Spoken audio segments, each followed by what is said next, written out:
Ninth class के बच्चों, कल हम लोग कोण और रेखा के बारे में पढ़े थे, रेखा और कोण के बारे में पढ़े थे, और जिसमें से बहुत सारे कोण और रेखाएं के बारे में जाने थे। आज हम लोग उससे आगे जानेंगे, ठीक है। तो आज ये रेखा और कोण से संबंधित सारे तथ्यों को जब बताने के बाद बता देंगे, उसके बाद एक्सरसाइज पे चलेंगे। इस एक्सरसाइज पे हम लोग कल अधिक कोण त्रिभुज के बारे में जान चुके थे। आज हम लोग जानेंगे कि ऋजु कोण क्या होता है। ऋजु कोण आज हम क्या चल रहे हैं, किसमें चल रहे हैं? रेखा और कोण, रेखाएं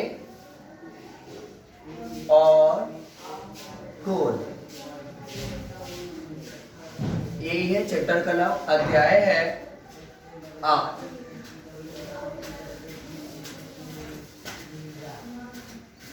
अध्याय 8 है। इसमें हम लोग अधिकोण त्रिभुज तक लिख लिए थे। अब हम लोग जानेंगे कोण के बारे में, चौथा कोण, ठीक है। चौथा नंबर कोण के बारे में जानेंगे। यह कोण है ऋजु कोण। ऋजु कोण, तो ऋजु कोण क्या होता है? ऋजु कोण होता है क्या कि वह कोण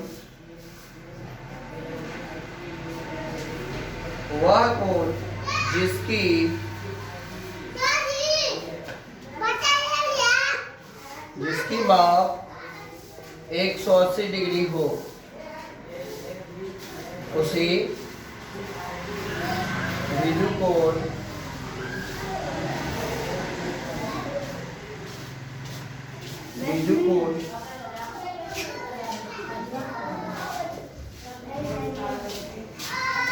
कोण कहते हैं, ठीक है ना। ऋजु कोण कहते हैं।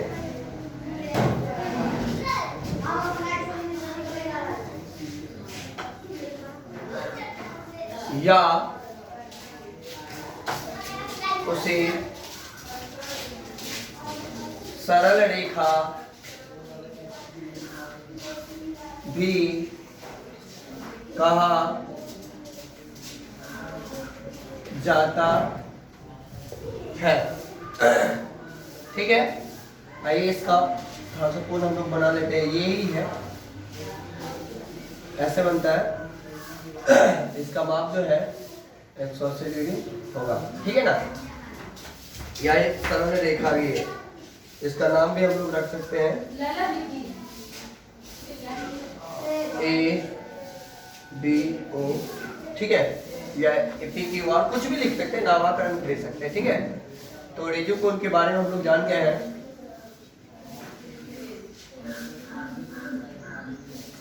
ABC भी दे सकते हैं, ठीक है।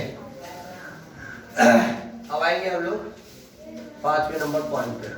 5वां नंबर जो पॉइंट बता रहा है कि पूर्णयुक्त कोण या परिवर्तित कोण क्या है? पूर्णयुक्त कोण या प्रतिवर्ती कोण क्या होता है? जानेंगे कि वह कोण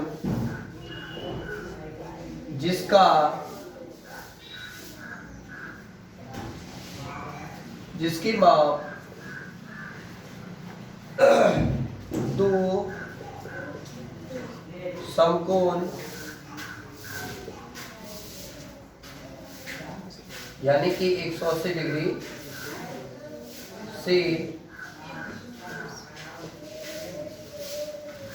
बड़ा तथा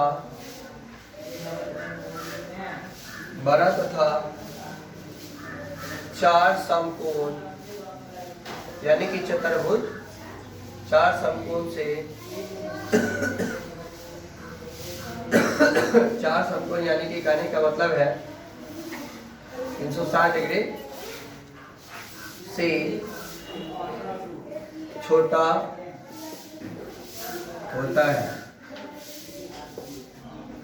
उसे यानी कि पुण्ययुक्त कोण या ऋजुक्त या प्रतिवर्ती कोण कहते हैं। उसे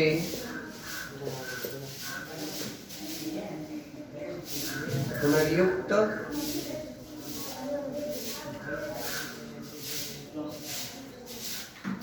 युक्त कोण कहते हैं। जैसे कि देख लीजिएगा,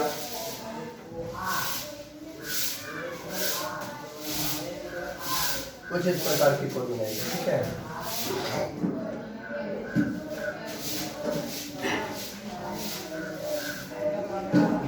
एक बाहरी कोण बनता, बाहर, ठीक है ना, यानी कि दो समकोण के बीच बनता है। छठा नंबर समपूरक के समपूरक कोण। ये क्या होता है कि यदि दो कोणों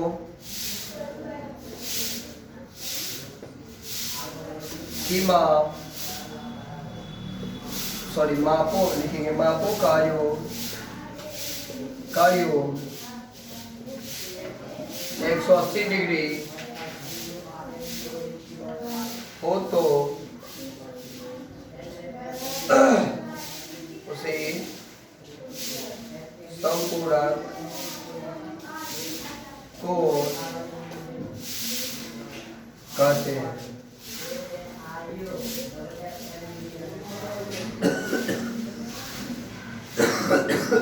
जैसे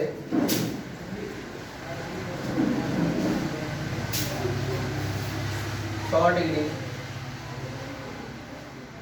और 80 डिग्री,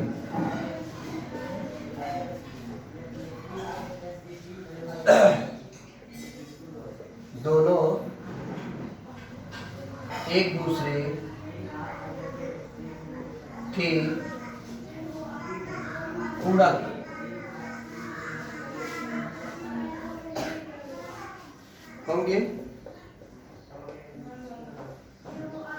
होंगे तब ना 180 डिग्री के बराबर पूरा देगा। ये इसका पूरक और ये इसका पूरक होगा, यानी कि दोनों मिलकर के 180 डिग्री के कोण बना देगा, ठीक है। अब हम लोग जानते हैं पूरक कोण।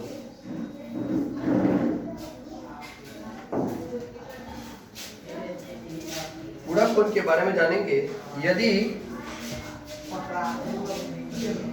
दो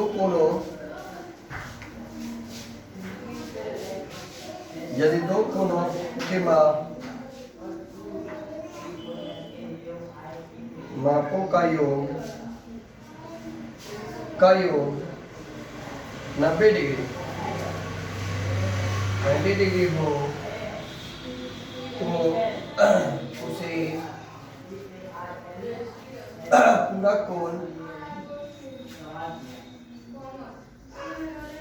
पूरक कोण कहते हैं।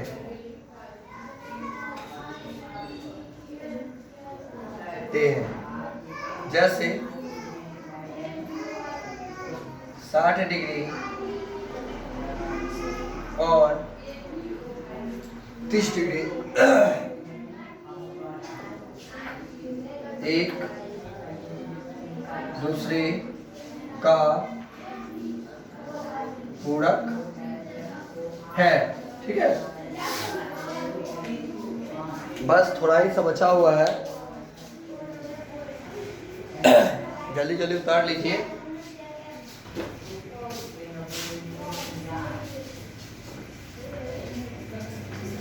चलते हैं हम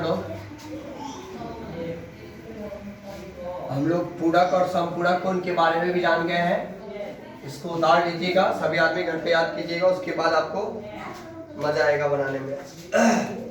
आप लोग जानते हैं 8वां नंबर पॉइंट, शीर्षा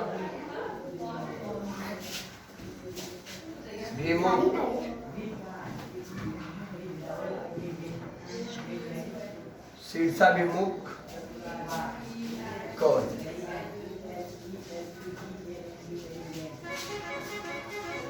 शीर्षाभिमुख कोण जो होता है देखिएगा, यानी कि इसको ए बी सी, ये जो है ना इसके इस कोण के बराबर में ये कोण होगा और इस कोण के बराबर में ये कोण होगा, यानी कि ये x होगा और y होगा तो ये भी y होगा। ठीक है, यानी कि ये कोण इसका पूरा पर ये कोण इसका, माने कि पूरा दोनों बराबर बराबर, पूरा नहीं दोनों बराबर बराबर होता है। यहाँ पे कहेंगे कि दो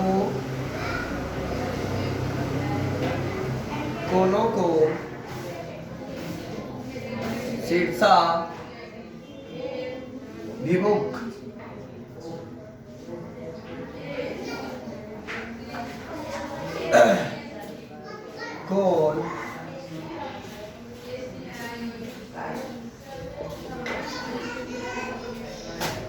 कोण युग्म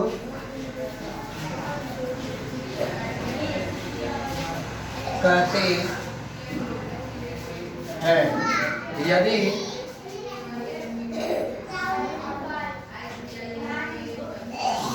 उनकी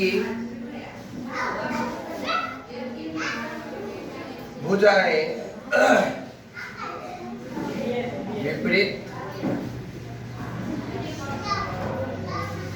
विपरीत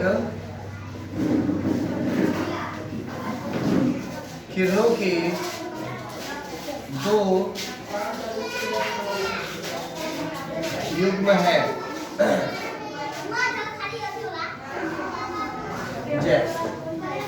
देख लीजिएगा। हम लोग जानते हैं 9वां नंबर कोण समद्विभाजक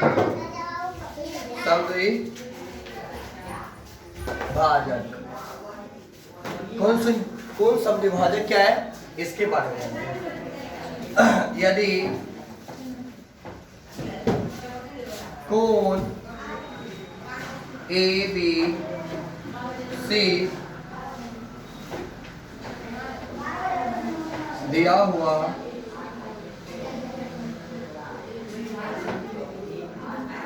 है तो किरण, यहाँ पे पहले वो कोण बना लेते हैं, यही समद्विभाजित कर रहा है यहाँ पे। अच्छा, तब यहाँ पे हो जाएगा B A C, A B और सी, और इसका नाम सी है। ठीक है, तो यही कह रहा है किरण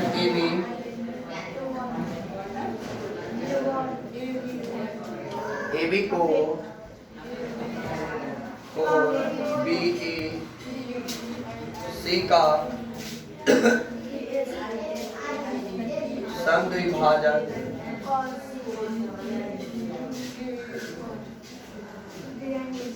कहते हैं। यदि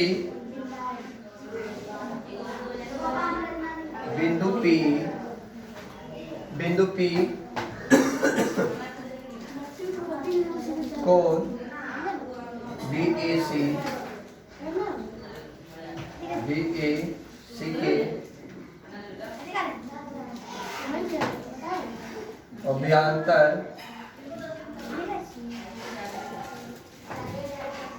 का मतलब अंतर का कोण है, अभ्यंतर में हो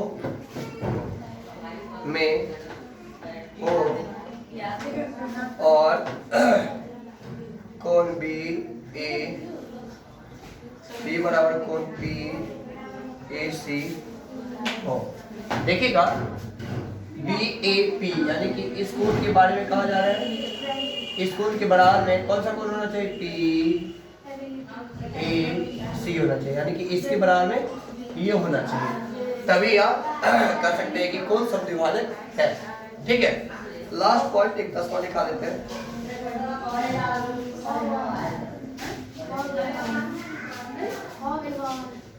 प्रतिच्छेदी रेखा है। ठीक है, प्रतिच्छेदी रेखा जो है वह एक दूसरे को काटती है, यानी कि एक सरल एक तल की दो भिन्न भुजा लिख सकते हैं, या दो भिन्न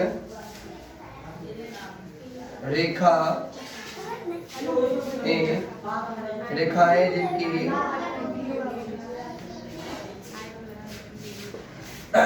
जिनमें एक बिंदु निष्ठ हो,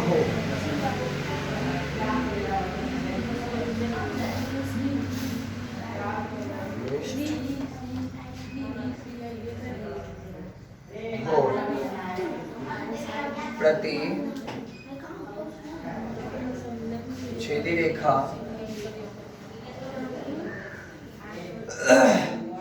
रेखा कहलाती है।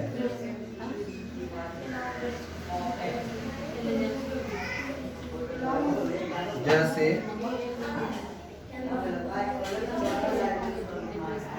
A B C D और A एक दूसरे को काट रही है, तो P जो काट रही रेखा वही प्रतिच्छेदी रेखा, यानी कि AB का प्रतिच्छेदी रेखा CD है और CD का प्रतिच्छेदी रेखा AB है। ठीक है, तो हम लोग अब इतना तक जानेंगे। इतना जानने के बाद हम लोग फिर से शीर्षाभिमुख कोण तो जान चुके हैं। अब एकांतर अंतः कोणों का युग्म आपको फिर से समझाएंगे, ये सबको जो लिखाए हैं, और उसमें जो कुछ क्वेश्चन में आएंगे जो थोड़ा बहुत छूटा है उसको हम पूरा करा देंगे। ठीक है, तो आज के लिए इतना ही।